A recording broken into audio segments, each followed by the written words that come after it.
নমস্কার, সকলকে স্বাগত জানিয়ে শুরু করছি জীবনের আলো অনুষ্ঠান। দেখুন, আপনার খুব পরিচিত মানুষটা যখন অপরিচিত হয়ে যাবে তখন জানবেন কোনো না কোনো একটা সমস্যা তৈরি হয়েছে। কারণ এই পরিচিত মানুষগুলো অপরিচিত হয়ে যাওয়ার কারণ এখানে যেগুলো দেখবেন, অর্থাৎ সে দেখা গেলো হঠাৎ হঠাৎ রেগে যাচ্ছে এবং যখন রেগে যাচ্ছে তার মধ্যে সে থাকছে না। অর্থাৎ এইগুলো নেগেটিভ এনার্জি কোথাও না কোথাও ক্রিয়েট হয়েছে। কখনো দেখবেন যে তার আচার ব্যবহার তার অন্যরকম হয়ে গেছে, আলাদা।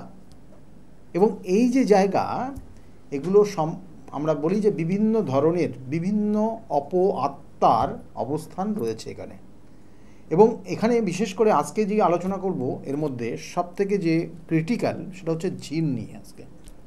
অর্থাৎ জিন, আমি এর আগে আলোচনা করেছিলাম যে আত্মাকে নিয়ে কিভাবে আত্মা বিভিন্নভাবে মানুষকে বিভিন্নভাবে ক্ষতি করতে পারে, মানুষকে কিভাবে সমস্যায় ফেলতে পারে।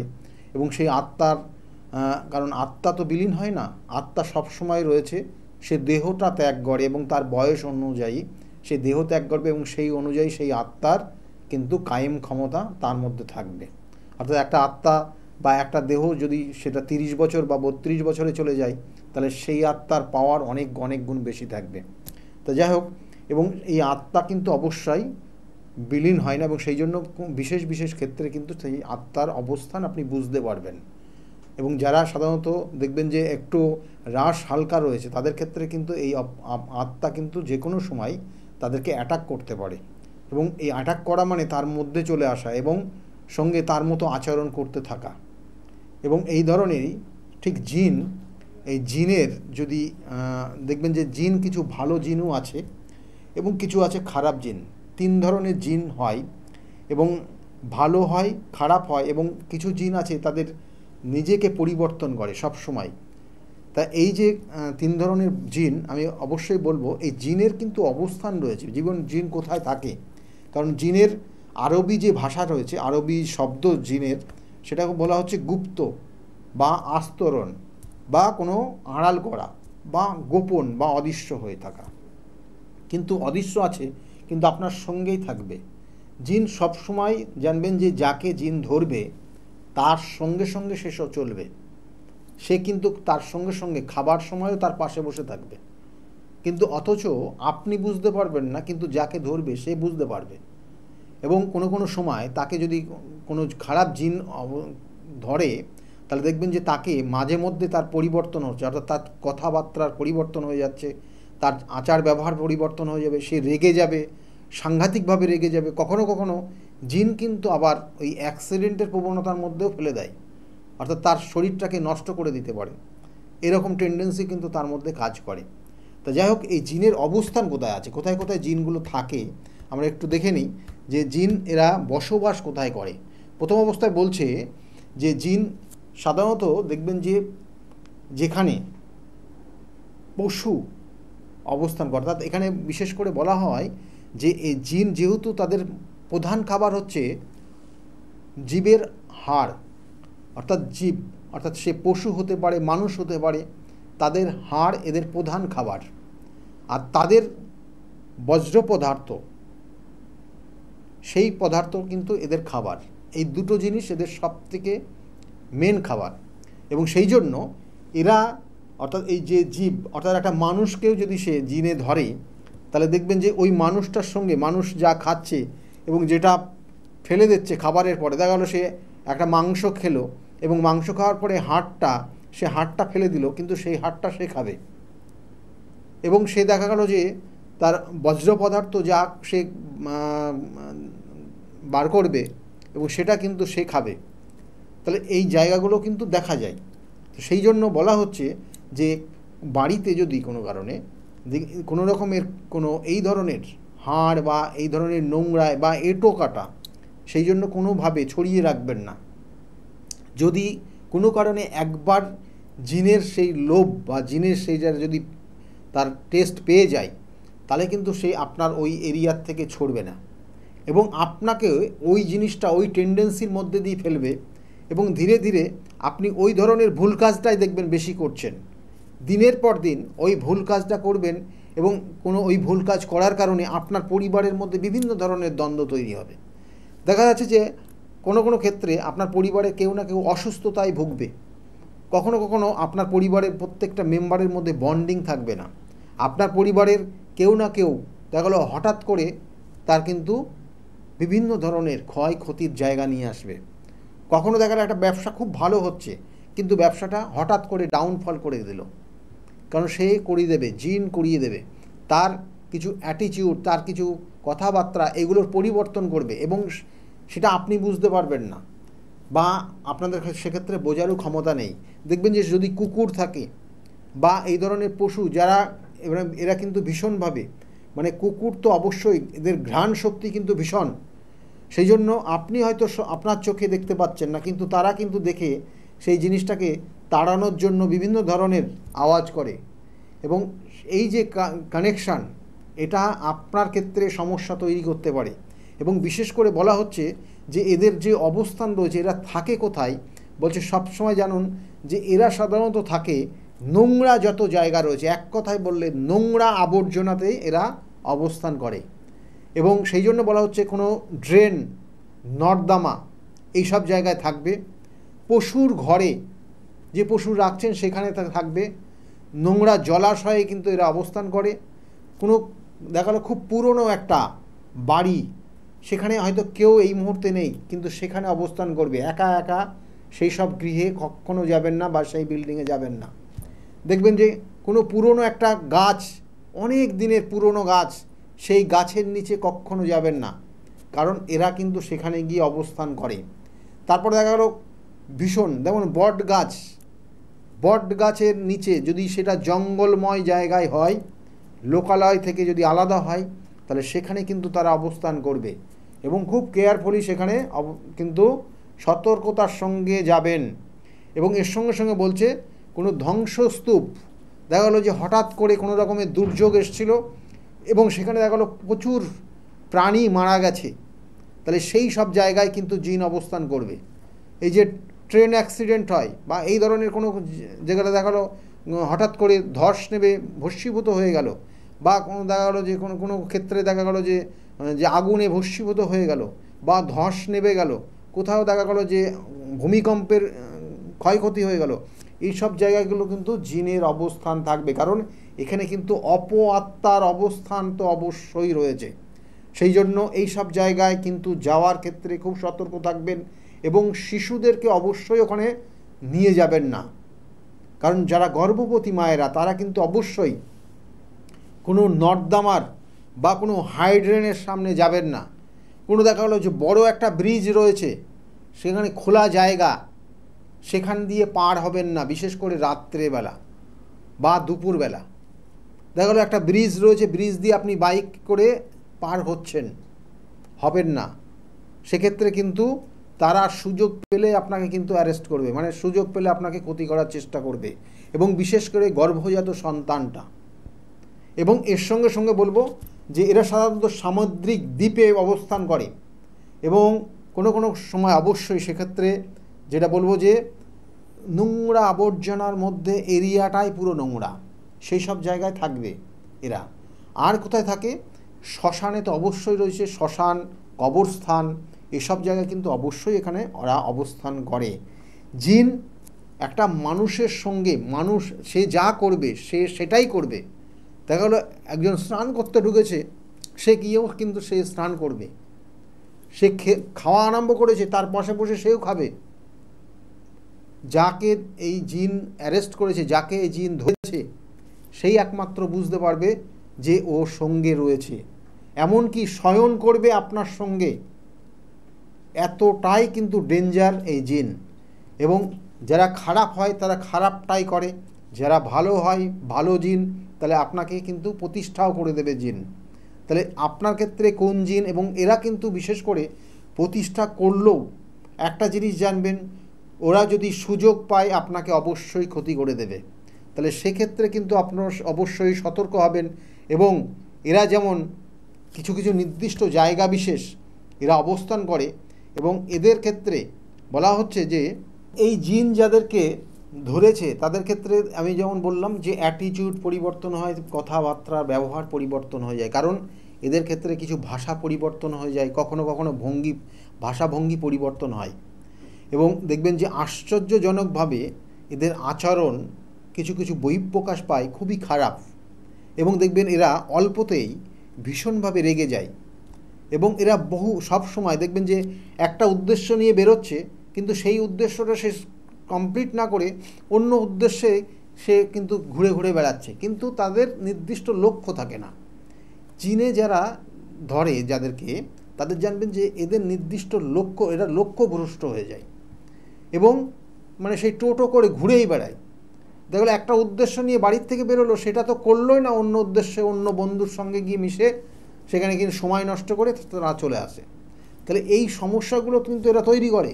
এবং মেয়েদের ক্ষেত্রে অনেক সময় স্বামী, সন্তান এবং সংসার এবং বিরক্তিকর হয়ে ওঠে, অর্থাৎ মেয়েদের ক্ষেত্রে বিবাহিত মেয়েরা দেখবেন যে তাদের স্বামী, তাদের সংসার, তাদের সন্তান, এই জায়গার থেকে এরা বিরক্তিকর প্রকাশ করে, বিরক্তি লাগে এদের, মানে এরা এই সব জিনিসগুলো করতে চায় না, সংসার করতে চায় না, স্বামীর সঙ্গে থাকতে চায় না, সন্তানকে ভালোবাসতে চায় না। এইগুলো কিন্তু এদেরকে জিন অ্যারেস্ট করলে হয়।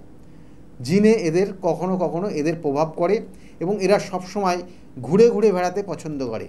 তাহলে এদের থেকে অবশ্যই আরও কিছু কিছু জায়গা রয়েছে, যেহেতু বলছে যে কিছু কিছু মারাত্মক এবং ভয়ঙ্কর স্বপ্ন দেখায়। যেমন দেখা গেলো কখনো কখনো আপনি কালো কুকুরের স্বপ্ন দেখলেন, কালো সাপ দেখলেন, কালো বিড়াল দেখলেন, বা কোনো পাহাড় থেকে আপনাকে ফেলে দিচ্ছে, বা আপনাকে কোনো কেউ দেখা গেলো যে কোনো কিছু কামড়ে দিচ্ছে, বা এই ধরনের আপনি স্বপ্ন এইগুলো দেখতে পারেন। তাহলে এটা জানবেন যে আপনার ক্ষেত্রে জিন কিন্তু ধীরে ধীরে আপনাকে গ্রাস করার চেষ্টা করছে। কখনো কখনো দেখবেন কানের কাছে শো শো শব্দ হচ্ছে, আপনি একটা জায়গায় একা একা আসছেন, আপনার কানের কাছে শো শো শব্দ হচ্ছে। তারপর শরীরের মাঝে মধ্যে ভারসাম্য হারিয়ে ফেলবেন। অনেক জাতক জাতিকা আমি বারবার বলি যে দেখবেন যে শরীরের ভারসাম্য হারিয়ে ফেলছে। এটা কখন হয়? এটাও কিন্তু আপনার দেখা দিতে পারে, এবং সেই জন্য সেক্ষেত্রে সতর্ক করবেন। দেখবেন যে কাজের অনীহা তৈরি হচ্ছে, আপনি কোনো কাজ করতে বাসছেন না, এক সময় খুব ভীষণভাবে খুব নিজেকে কাজের মধ্যে নিয়োজিত রাখতেন, কিন্তু এখন কাজের মধ্যে নিজেকে নিয়োজিত রাখতে পারেন না। সর্বদা দেখবেন যে ঘুম ঘুম ভাব লাগছে, গভীর ঘুম থেকে হঠাৎ করে জেগে উঠবেন এবং খুব কষ্ট অনুভব করবেন, এবং কখনো কখনো প্রচণ্ড ঘেমে যাবেন, এবং দেখবেন যে কোনো কোনো সময় নির্জনে একা একা থাকতে আপনি পছন্দ করবেন। হঠাৎ হঠাৎ আশ্চর্যজনক গন্ধ পাবেন আপনি, কারণ এই জিন যাদেরকে ধরেছে এই সিমটমগুলো আপনি লক্ষ্য করতে পারবেন। হঠাৎ হঠাৎ এবং বিকট বিকট গন্ধ পাবেন, এবং এমন কাজ করেছে মনে হয় যে সে কিছু করেনি, মানে দেখা গেলো এমন কিছু একটা খারাপ কাজ রাগের মুহূর্তে করলো, কিন্তু রাগ যেই থেমে গেল তখন সে শান্ত হয়ে গেল। অর্থাৎ ওই যখন রাগ আসলো, জিন তার উপর প্রভাব বিস্তার করলো, তখন দেখা গেলো একটা খারাপ কাজ সে করে ফেললো রাগের বশে, রাগের মুহূর্তে। এবং আবার যখন শান্ত হয়ে গেল, আবার যখন সেই জিন তার থেকে সরে গেল, তখন কিন্তু সেই নর্মাল মানুষ আগের মতো জায়গায় তৈরি হয়ে গেল। আবার কোনো কোনো সময় দেখা গেলো যে এরা কিন্তু জিনের, এবং এই জিনের কারণে বিভিন্ন ধরনের এরা কিন্তু অবশ্যই আমি যেমন বলছিলাম যে কখনো কখনো এদের যে মানুষের বা প্রাণীর যে মলমূত্র, এরা কিন্তু এদের খাবার, এদের হাড় এদের খাবার। তাহলে সেই জিনিসগুলো কিন্তু সব সময় সতর্ক রাখার চেষ্টা করবেন। আর কি করবেন, বিশেষ করে বলা হচ্ছে সর্বদা নিজেকে পরিষ্কার পরিচ্ছন্ন রাখার চেষ্টা করুন। নোংরা জামা কাপড় পরবেন, সেখানে জিনের অবস্থান থাকবে। এরা সাধারণত নোংরা আবর্জনাতেই সময় থাকে।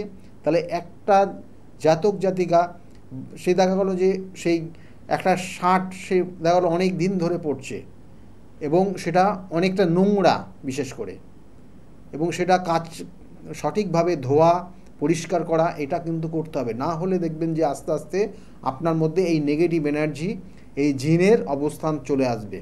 এবং কোনো কোনো সময় দেখবেন যে ঘরে যখন প্রবেশ করছেন, ঘরে প্রবেশ করলেই আপনার এরা সব সময় আপনাকে উলটপালট করে দেবে। আপনি বাইরে যখন থাকবেন খুব ভালো থাকছেন, ঘরের মধ্যে যেই আসবেন দেখবেন আপনাকে অন্য মানুষদের সঙ্গে তুলনা করবে, এবং অন্য মানুষদের সঙ্গে মনে হবে যেন আলাদা। আপনি সর্বে সর্বা এরকম প্রভাব আপনার মধ্যে কিন্তু তৈরি হয়ে যাবে। এবং সেক্ষেত্রে কিন্তু অবশ্যই সতর্ক থাকবেন। এবং এই জিনের আনাগোনা আপনার শরীর, আপনার সমস্ত কর্ম নষ্ট করে দিতে পারে। তাহলে সেক্ষেত্রে অবশ্যই সতর্ক থাকতে হবে। এবং বলা হচ্ছে এই জিন আপনার বাড়িতে যদি কোনো কঙ্কালের ছবি থাকে বা মূর্তি থাকে, বা কোনো দেখা গেল যে একটা মানুষের মূর্তি রয়েছে, কিন্তু সেই মানুষটা বা কোনো ড্যামি বা কোনো এই ধরনের কঙ্কাল চেহারা কোনো কিছু আপনার, তার মধ্যে হয়তো জীবন নেই, কিন্তু তারা গিয়ে সেখানে অবস্থান করবে। সেই জন্য বলা হচ্ছে কোনো কঙ্কাল বা মূর্তি জাতীয় কোনো জিনিস যদি আপনার গৃহে থাকে, তাহলে সেখানে জানবেন জিনের অবস্থান থাকবে। এবং যে সকল দোকানেই এইগুলো থাকে, দেখবেন যে অনেক মূর্তি জাতীয় জিনিসে সেখানে পোশাক পরিয়ে রাখা হয়, এবং সেইগুলোতে কিন্তু জিনের অবস্থান থাকে। সেই জন্য তাদের ক্ষেত্রেও কিন্তু যে যখন দোকানটা খোলা হবে, যখন শোরুমটা খোলা হয়, তখন অবশ্যই সেখানে কর্পূরের ধোঁয়া সেখানে অবশ্যই দেওয়া উচিত। আর তার সঙ্গে সঙ্গে বলছে নির্জন ময়লার স্তূপ বা আগুনের কুণ্ডলী আছে, এই রকম জায়গায় কিন্তু সেখানে জিন অবস্থান করে। সুতরাং আপনি আপনার বাড়িতে এই জায়গার থেকে নিজেকে সতর্ক থাকার চেষ্টা করুন। এবং জনমানবহীন স্থান, দেখালো যে এমন একটা, যেমন বললাম যে কোনো জায়গায় দেখালো যে অনেক দিনের ধ্বংসস্তূপ ধ্বংস হয়ে গেছে, বা একটা বাড়ি অনেক দিন পড়ে রয়েছে, সেখানে আর কোনো মানুষ নেই। এক সময় প্রচুর অনেক মানুষ থাকতো সেখানে, তার পরিবার দিনের পর দিন সেখানে বসবাস করেছে, তার দেখালো 4-5টা জেনারেশন সেখানে কাটিয়ে গেছে, কিন্তু বর্তমানে কেউ নেই। সেখানে জানবেন জিন অবশ্যই অবস্থান করছে, এবং সেখানে অবশ্যই না যাওয়ার চেষ্টা করবেন। গভীর জঙ্গল রাতের দিকে অবশ্যই সেখানে জিনের অবস্থান থাকবে, এখান থেকে সতর্ক থাকবেন। এবং নিজেকে কেয়ার করে চলুন, সব সময় নিজেকে পরিষ্কার পরিচ্ছন্ন রাখার চেষ্টা করুন।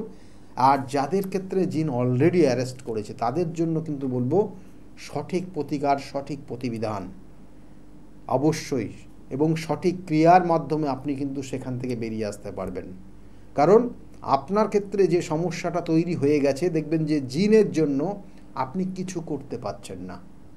আপনি আজ থেকে 10 বছর আগেও যেখানে ছিলেন, আজকে দাঁড়িয়ে সেখানেই আছেন, বরঞ্চ আপনার জায়গাটা খারাপ হয়ে গেছে।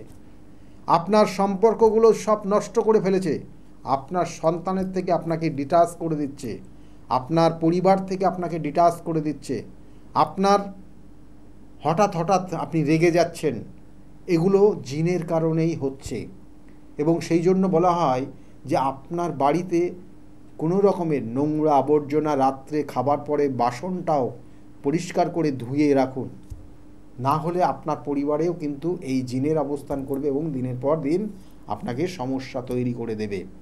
এবং বিশেষ করে বলছে সন্ধ্যাবেলা চুল খোলা অবস্থায় মেয়েদের বাইরে বেরোনো একদম অনুচিত। কারণ এরা চুলে কিন্তু অবশ্যই চুলের গন্ধেও এরা কিন্তু খুব রিয়্যাক্ট করে, অর্থাৎ চুলের গন্ধ এরা কিন্তু খুব আকর্ষণ করে, এবং এরা কিন্তু সেই জায়গাটা কভার করার চেষ্টা করে এবং তাকে ধরার চেষ্টা করে। সেই জন্য চুল খুলে সন্ধ্যাবেলা কখনো কোথাও বেরোবেন না, তাহলে সমস্যা তৈরি হবে। এবং জানলা দরজা সব সময় বন্ধ করে রাখবেন না। জানলা দরজা একটা নির্দিষ্ট সময় অবশ্য খুলে রাখুন, বাইরের হাওয়া বাতাস ঢুকতে দিন।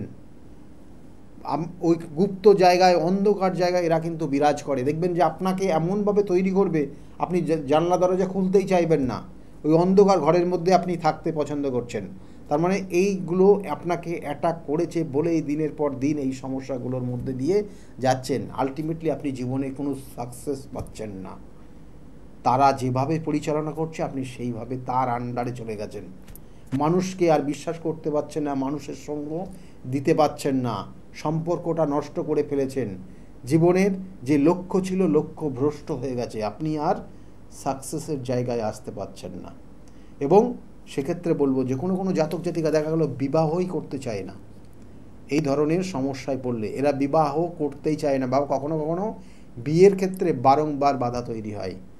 এই ধরনের জাতক জাতিকাদের ক্ষেত্রে দেখা গেলো একটা জিনিস করতে চাইছে, কিছু দূর আগিয়ে গিয়ে তারপরে থেমে যায়, সেই কাজটা আর ভালো লাগে না, তখন দেখা গেলো যে অন্য কর্ম করতে তারা পছন্দ করে, কিন্তু অন্যর ক্ষেত্রেও কিন্তু সেখানেও বাধা পায়।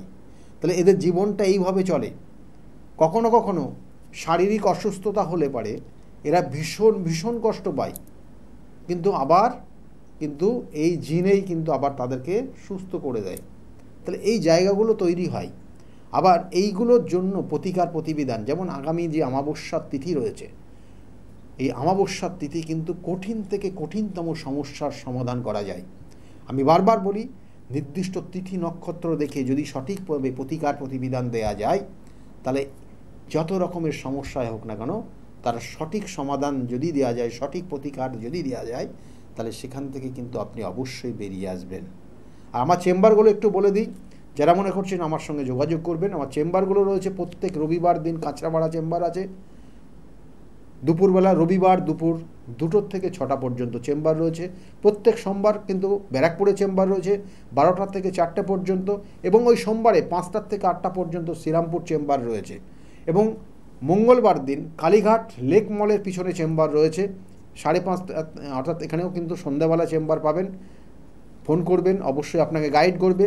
আর বুধবারের দিন চেম্বার রয়েছে কিন্তু হাওড়া ময়দান, এখানে প্রত্যেক বুধবার পাবেন না, কবে কবে পাচ্ছেন বুকিং নাম্বারে ফোন করলে অবশ্যই আপনাকে গাইড করবে। বৃহস্পতিবার কৃষ্ণনগরের চেম্বার, শুক্রবারে রয়েছে হাতিবাগানের চেম্বার, এবং শনিবার এবং মঙ্গলবার করে কখনো তারাপীঠ, কখনো বহরমপুর, কখনো কিন্তু বর্ধমান, কখনো মেছেদা চেম্বার রয়েছে। এছাড়াও বাইরে বিভিন্ন জায়গায় বিভিন্ন কর্মের জন্য যাওয়া হয়, বিভিন্ন ধরনের কাজগুলো করা হয়, বিভিন্ন সমস্যা, সেই সমস্যার সমাধান করা হয়। যে তন্ত্রমতে প্রয়োগ করলে সেখানে তন্ত্রমতে প্রয়োগ করা হয়, যার যেটা প্রয়োজন সেই অনুযায়ী তার প্রতিকার প্রতিবিধান দেওয়া হয়। সেই জন্য কখনো তারাপীঠে তার প্রতিকার প্রতিবিধান করা হয়, কখনো কামাখ্যাতে গিয়ে কাজ করা হয়, কখনো বেনারসে গিয়েও কাজ করা হয়। একজনের সমস্যার সেই সমস্যার তার সঠিক যে সমাধান সেইভাবে দেওয়া হয় বলেই কিন্তু আজকের জায়গায় দাঁড়িয়ে প্রচুর মানুষ তারা উপকৃত হয়ে আছে। এবং তাদের মাঝে মধ্যে শোনেন তারা কি ফিডব্যাক দিচ্ছে, তারা কতটা ভালো আছে, কত সমস্যা নিয়ে তারা আজকে এসেছিল। যাই হোক, এই যে সমস্যা, যেমন বললাম কারো ক্ষেত্রে শত্রু দমন, শত্রুতার কবলে পড়ে আপনি সর্বশান্ত হয়ে গেছেন, হয়তো আপনার সন্তানটার বিবাহ হচ্ছে না, বা আপনার সন্তানটা অবাধ্য হয়ে গেছে, আপনার কথা শুনছেন না, বা সন্তানটা আপনার উপর অত্যাচার করছে, বা আপনার বৈবাহিক জীবনে বড় সমস্যা তৈরি হয়ে গেছে, আগামী দিনে যে কি হবে আপনি বুঝতে পারছেন না। তাহলে এই জায়গার একটা সমস্যা, বা আর্থিক আপনার ব্যবসাটা ভালো চলছিল কিন্তু ব্যবসাটার জায়গাটা খুবই খারাপের দিকে চলে যাচ্ছে, দিনের পর দিন খারাপের দিকে যাচ্ছে, আপনার অর্থ প্রায় শেষের দিকে চলে গেছে, আপনি কি করবেন? আপনি হতাশায় ভুগছেন, আপনি জীবনে সব ক্ষেত্রে বারংবার আপনি ব্যর্থ হয়ে পড়েছেন, আপনার কি জীবনে মনে হচ্ছে যেন আর কিছুই নেই, এবং এর কারণে আপনি আপনার ডিপ্রেশনের দিকে চলে যাচ্ছেন দিন দিন, মনে হচ্ছে যেন আপন বলে আপনার জীবনে আর কেউ নেই। এই যে সমস্যাগুলো তৈরি করে আপনার ক্ষেত্রে বিভিন্ন সমস্যা, সে হয়তো আপনাকে কেউ ক্ষতি করে রেখেছে, কারোর ক্ষেত্রে যেমন আজকের আলোচনা করলাম জিনের প্রভাবে আপনাকে দিনের পর দিন অলস করে দিচ্ছে, জিন আস্তে আস্তে আপনাকে পুরোটা গ্রাস করে নেওয়ার চেষ্টা করে, বা কোনো কোনো ক্ষেত্রে দেখা গেল আত্মার কারণে আপনাকে এমন অবস্থা তৈরি করেছে যাতে আপনাকে সোজা হয়ে দাঁড়াতে দিচ্ছে না, আর দিনের পর দিন অসুস্থতায় ভুগছেন। তাহলে এগুলো এই কঠিন থেকে কঠিনতম সমস্যার সমাধানের যে আগামী যে অমাবস্যার তিথি রয়েছে, খুব গুরুত্বপূর্ণ তিথি কৌশিকী অমাবস্যা, এবং সেটা 2 সেপ্টেম্বর, কৌশিকী মাতা কৌশিকীর সেখানে কিন্তু যাগযজ্ঞ এবং বিভিন্ন ধরনের ক্রিয়া সেক্ষেত্রে হয়। এবং এটা বিশেষ করে ভাদ্র মাসের অমাবস্যা, মাথায় রাখুন যে অন্যান্য অমাবস্যার তুলনায় এটা বহু বহু পাওয়ারফুল অমাবস্যা। সেই জন্য আপনার ক্ষেত্রে যে সমস্যা হচ্ছে জীবনে, যে আপনি সঠিক জায়গায় পাচ্ছেন না বা চেষ্টা করেও বারংবার ব্যর্থ হচ্ছেন, সে কর্ম হোক যে কিছু ক্ষেত্রেই হোক, তা এই ক্ষেত্রে তার ওই নির্দিষ্ট তিথি রয়েছে প্রতিকার প্রতিবিধান। আর বিগত দিনে যারা প্রতিকার প্রতিবিধান নিয়েছে তারা আজকের জায়গায় ভালো রয়েছে, তাদের মুখ থেকে শুনুন তারা কতটা ভালো রয়েছে। আজকের মতো এই পর্যন্তই, সকলে খুব ভালো থাকবেন, নমস্কার। ডক্টর গৌতম শাস্ত্রী। আর 5 জন অ্যাস্ট্রোলজারের থেকে কেন তিনি আলাদা? স্বাভাবিকভাবে আপনাদের মনে এই প্রশ্ন আসতেই পারে। দূর দূরান্ত থেকে নানান সমস্যায় জর্জরিত মানুষ ছুটে আসে তার কাছে। গ্রহদোষ হোক কিংবা কাল সর্পদোষ, অথবা ধরুন মাঙ্গলিক দোষ কিংবা অন্য যে কোনো সমস্যা, তারা জানেন সব সমস্যা স্থায়ী সমাধানে এক এবং অদ্বিতীয় ডক্টর গৌতম শাস্ত্রী। চলুন আজ আপনাদের সাথে পরিচয় করিয়ে দিই এমন কিছু মানুষের এবং শুনে নিই তাদের কথা। সিমরানপ্রীত কর চলচ্চিত্র জগতের সাথে বহুদিন ধরে যুক্ত রয়েছেন এবং বহু বিখ্যাত চলচ্চিত্রে কিন্তু তিনি অভিনয় করেছেন। তো তারকে প্রথমে স্বাগত জানাই, ওয়েলকাম। Thank you. আচ্ছা, এই যে চলচ্চিত্র জগতের সাথে আপনি যুক্ত হয়েছেন, তো এইটার যে একদম প্রথম দিন থেকে পথ চলাটা সেটা কিরকম ছিল? খুব কঠিন ছিল। সেই দিনটা মনে পড়লে আমার কান্না আসে, এতটাই কঠিন ছিল। আর আজকে আজও আমি স্ট্রাগল করে যাচ্ছি।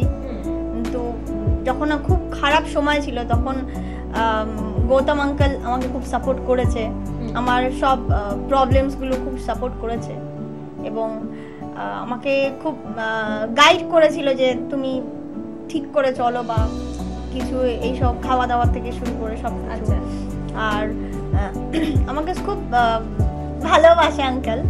আর আমাকে জিনে ধরেছিল যখন একটা টাইম খুব খারাপ যাচ্ছিল, আমাকে জিনে ধরেছিল।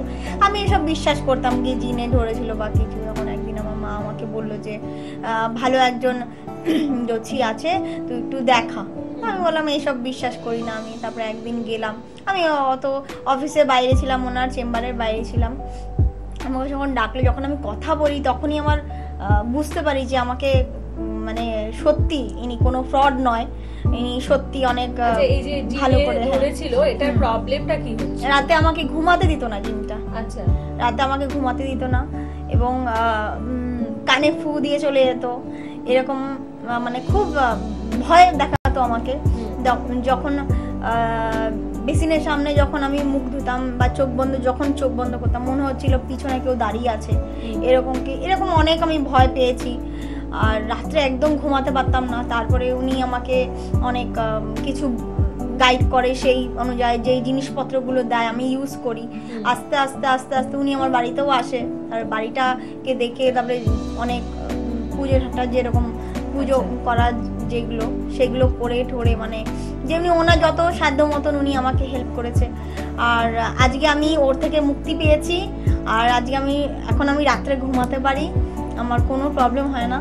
আর আমার এই জিনটার জন্য আমার কাজে খুব বাধা হচ্ছিল, কারণ কি আমি যখনই কোনো শুটে যেতাম তখনই আমি একটা ফিল করতাম যে ও আমার সাথে আছে, ও আমাকে কারোর সাথে কথা বলতে দেবে না বা বেশি মিশতে দেবে না, সবসময় আমার পেছন থাকতো। আমি একটা ভয় সবসময় না আতঙ্ক হয়ে গেছিলাম, একটা টাইমে খুব আতঙ্ক হয়ে গেছিলাম।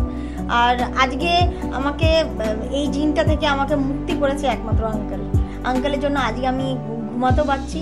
আর আজকে আমি ভালো করে শান্তি মতন নিজের ফ্রি মাইন্ডে আমি নিজের কাজকর্ম যত কিছু আছে সব করতে পারছি। আচ্ছা, মানে কনসেন্ট্রেট করা যাচ্ছে সব জায়গায়। কর্মজগৎ সম্বন্ধে একটু শুনবো আপনার। আমি যখন ফিল্ম ইন্ডাস্ট্রিতে আসি তখন আমি ছোট ছিলাম অনেক, ওই 13 কি 14 বছর বয়স ছিল তখন থেকে আমি ফটোশ্যুট স্টার্ট করি। বেঙ্গলি ইন্ডাস্ট্রি আসার পরে আমি টেলিফিল্মস করতাম, অনেক টেলিফিল্মসে আবার লিড করতাম। তারপর আস্তে আস্তে আমি ভেবেছি হয়তো একবার আমি হতাশ হয়ে গেছিলাম, আমি আর এগাতে পারবো না, হ্যানা তেনা অনেক কিছু মাথায় ঘুরতো, অনেক চিন্তাধারা ঘুরতো, আমি কি করে এগোবো। কারণ কি ফিল্ম ইন্ডাস্ট্রির বেশিরভাগ লোকজন উলফাল লোকজন, কোথায় নিয়ে যাবে, কি করে দেবে, না কিছু খাইয়ে দেবে ড্রিঙ্কে, বেশিরভাগ। আমি তখন টেলিফিল্মস ফটোশ্যুট করতাম। তারপরে আস্তে আস্তে আমি যখন এগালাম তখন আমি বুঝলাম যে কিভাবে এগাতে হবে। কারণ কি এই জগতে মানুষকে চেনা খুবই মুশকিল, ভালো মানুষ ছাড়া কেউ সাথে দেবে না। তোমার মধ্যে যেমন কি শিল্পী জিনিসটা যদি তোমার মধ্যে না থাকে, তুমি যতই কম্প্রোমাইজ করো না কেন, তুমি কোনোদিন এগাতে পারবে না। আর এগালে ওইখানে টেকা অনেক মুশকিল, ওখানে যে টিকে থাকা অনেক মুশকিল।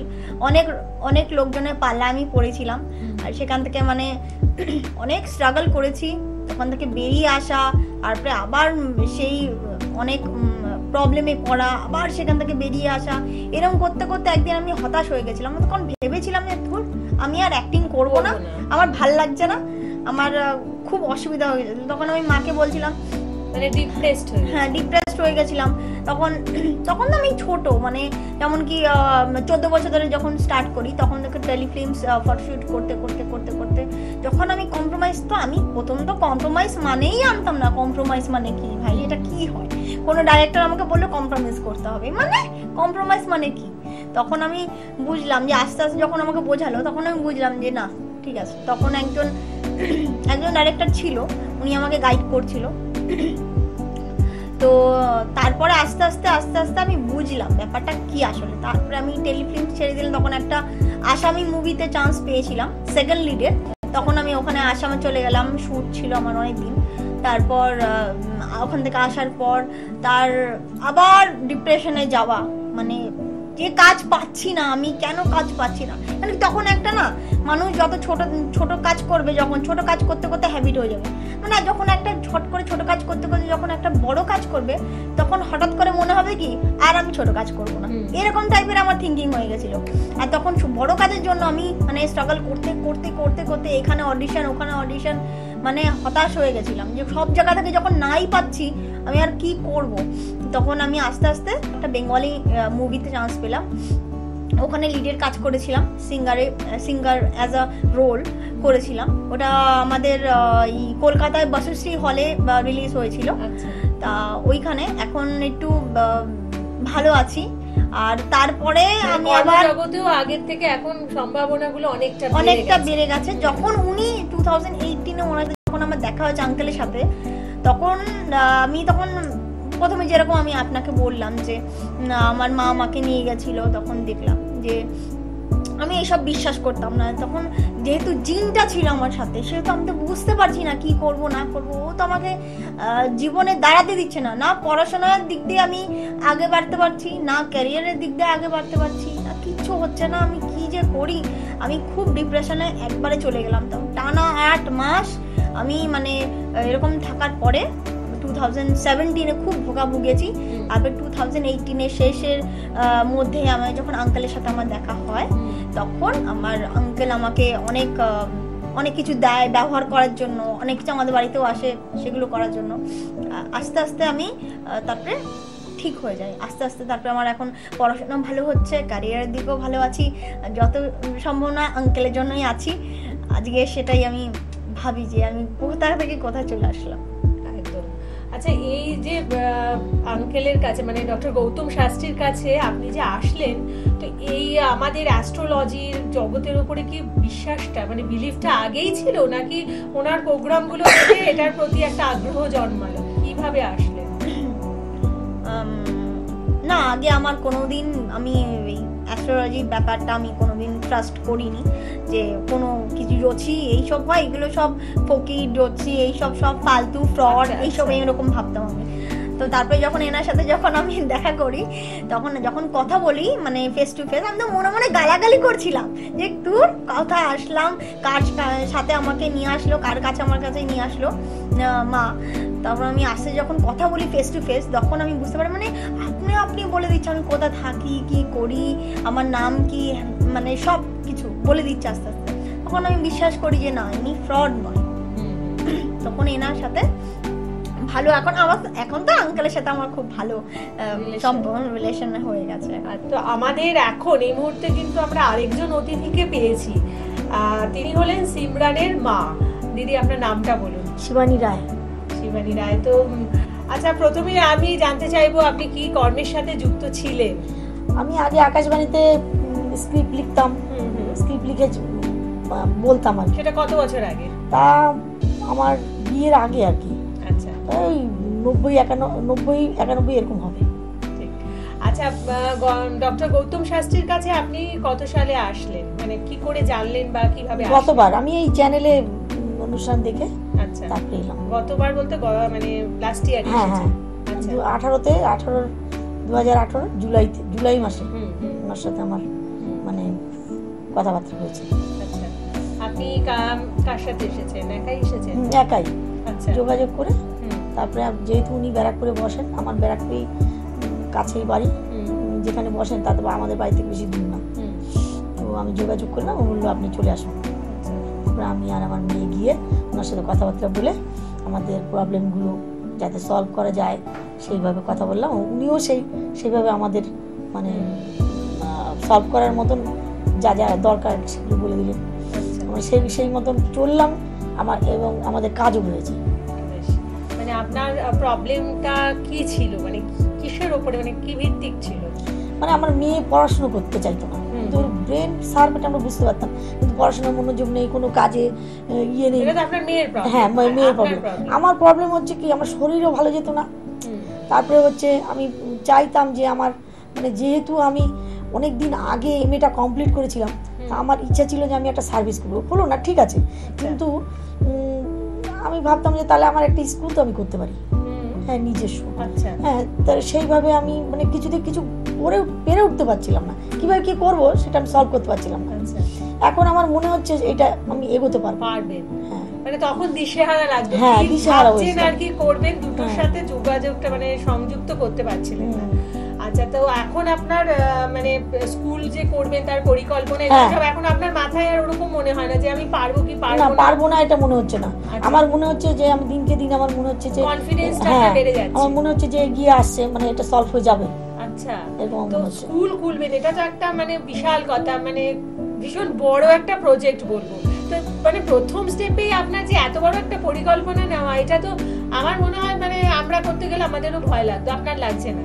না, ভয় লাগার কোনো কথা না। আমি ভাবলাম যে আমার হাজবেন্ড যদি টাকা পয়সা না দেয়, তাহলে আমার যে অ্যাকাউন্ট আছে, হ্যাঁ, সেখান থেকে আমি ওইটা মানে সলভ করবো। আমি এনিহাও এটা করবোই, এটা আমার মানে। তো এই এত কনফিডেন্সটা কি আপনার ওনার জন্যই মনে হচ্ছে? হ্যাঁ, আমার মনে হচ্ছে ওনার জন্যই, মানে এটা মনে হচ্ছে। এবং আমার সাথে আমার মেয়েও আছে, বলছে তুমি করো, হবে। উনি বলছে আপনি করুন, হবে। এটার জন্য আমার কনফিডেন্সটা আরো বেড়ে গেছে। আচ্ছা দিদি, আপনি তো মেয়েকে নিয়ে এসেছিলেন, তো মানে প্রথম অবস্থা থেকে আপনারা দুজনে দেখাতে এসেছিলেন না? মেয়ের সাফল্য দেখে, মেয়েকে যখন দেখলেন ঠিকঠাক হয়ে গেছে, তারপরে আপনি করলেন? না, আমি প্রথমে মেয়ের কথাটা ভেবেছিলাম। মানে ফার্স্টে মেয়ের যে ইমপ্রুভমেন্টটা দেখে আপনার মনে হলো আমিও করি। বাহ, মানে সেটা আপনার কাজ কতদিনে হলো? আমার মানে মোটামুটি এখন থেকে, উনি 3 মাস আগে বলেছিলেন যে হবে, এখন স্টার্ট হয়ে গেছে আমি দেখছি।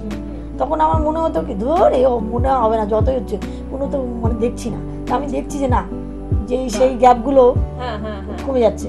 আচ্ছা, দাদাকে তো আমরা অনুষ্ঠানে দেখি যে মানে সময় ধরে ধরে সবকিছু বলে দেয় যে এই বছর হয়েছে বা এর মধ্যে হবে, তো আপনার ক্ষেত্রে সেটা কতটা হয়েছে?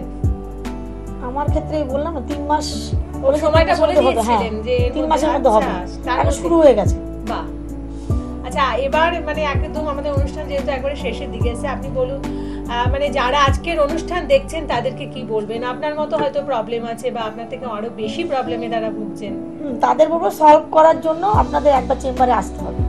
চেম্বারে এসে গৌতম দার সাথে মিট করে, তাদের উপর ভরসা করতে হবে। গৌতম শাস্ত্রীর সাথে মিট করে তারপরে তাদের প্রবলেমগুলো বলবে, গৌতম দা তখন আশা করি ওদের সলভ করে দিতে পারবে।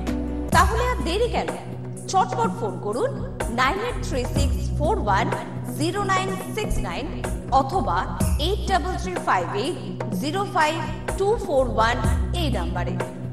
শুধুমাত্র একটি ফোন, যা পাল্টে দিতে পারে আপনার গোটা জীবন।